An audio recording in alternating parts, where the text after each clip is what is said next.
Hi guys, so let's watch this video by Ding Ge. It's by a true Japanese killer story animated. So let's watch it. I love cartoon versions of serial killer animated. I just love it, and it's so real. I love this subscriber because he shows at the end the actual true the events that happen of the people. So let's watch it.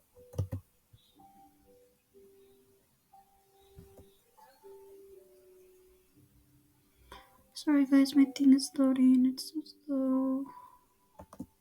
Lindsay was 22 when she traveled from Britain to Japan to become an English teacher at the Nova Language School in Tokyo.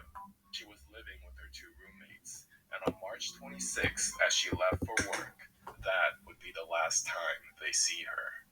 6 days earlier, Lindsay was getting ready to go home from work when a man named Tatsuya approached her and told Lindsay she was his English teacher.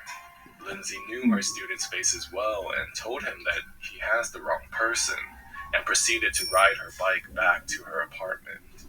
Upon arrival, she turns around to find that he followed her back, chasing after her. What the He fuck? asked if she can be his tutor, as he wanted to study abroad, and also if he can get a glass of water.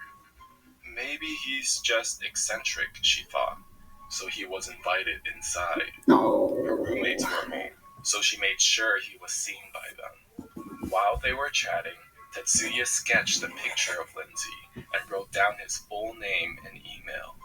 On Saturday, March 24th, they met at a cafe for their tutoring session. After their English lesson was over, Tetsuya claimed he forgot his wallet and needed to get it. He invited Lindsay inside his apartment, located in the east of Tokyo.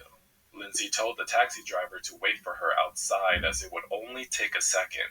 But after 7 minutes, the driver noticed that there were no signs of her coming out, so he left. Oh no. Lindsay's father received a call from the Nova Language School staff saying she hadn't shown up at work for the last 2 days.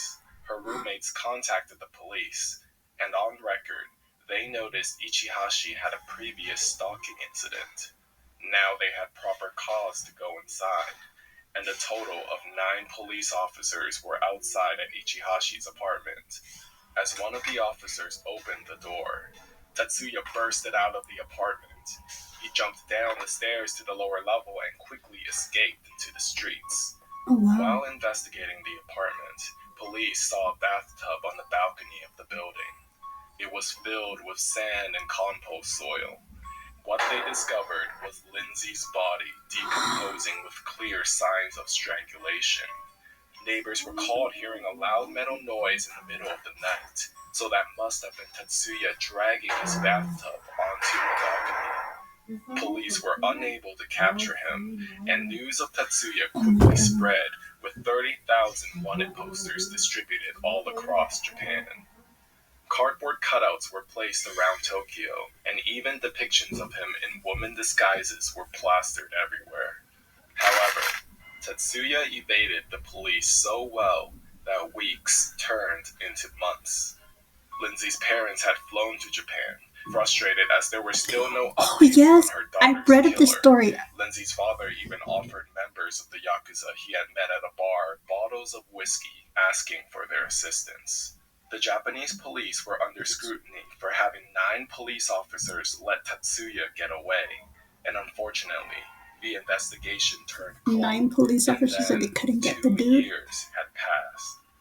Still on the run, Tetsuya had traveled from the northern region Aomori down to Okinawa and then settled in Osaka. The Japanese media and police released a new photograph of Ichihashi, stating they believe he had plastic surgery and to keep an eye on key defining characteristics on Tetsuya's face. The reward for capturing him went from 1 million yen to 10 million yen. Wow. And by this time, Tetsuya had already changed his appearance through self-mutilation. Cutting off the moles on his cheek with a box cutter, he used scissors to cut off part of his lower lip, and even altered the shape of his nose using a sewing needle.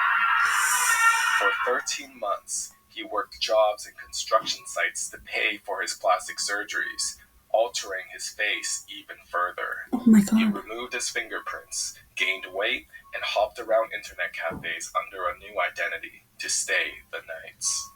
It wasn't until one of his plastic surgeons realized the man he worked on was the culprit, and he tipped off the police after Ichihashi made the fatal error of doing a before and after photo. His cover was blown, and Tetsuya knew he needed to escape. On November 10th, as he fled to the ferry port heading to Okinawa, a worker recognized him from the new image posted and immediately contacted security. Shortly after, Tetsuya was caught by officers and arrested moments later. That's Before his insane. trial in 2011, he had published an autobiography detailing his 2.5 years on the run and what he had to do to avoid detection. The court case was publicized all over Japanese media, where 32-year-old Tetsuya admitted to luring Lindsay into his apartment and strangled her, leaving the body inside the bathtub on the balcony. In front of the court, he fell to his knees and apologized. I did not intend to kill her, but I am responsible for her death. I am very sorry for what I did, he said. The Hawker family urged the court to give him the death penalty. However, because he had no prior criminal record, the court opted to sentence him to life in prison instead. Lindsay's Wow. father spoke to the media and said, "We have waited 4.5 years to get justice for Lindsay. We are very pleased, and I would also like to thank the Japanese people. We would not have got this far without everyone's help. Lindsay loved Japan, and you have not let her down. Thank you." That's insane. I remember reading this. It was crazy. Oh my god. That's insane. Well, that's it, guys. If you like some other recommendations, comment down below and I'll be able to do that.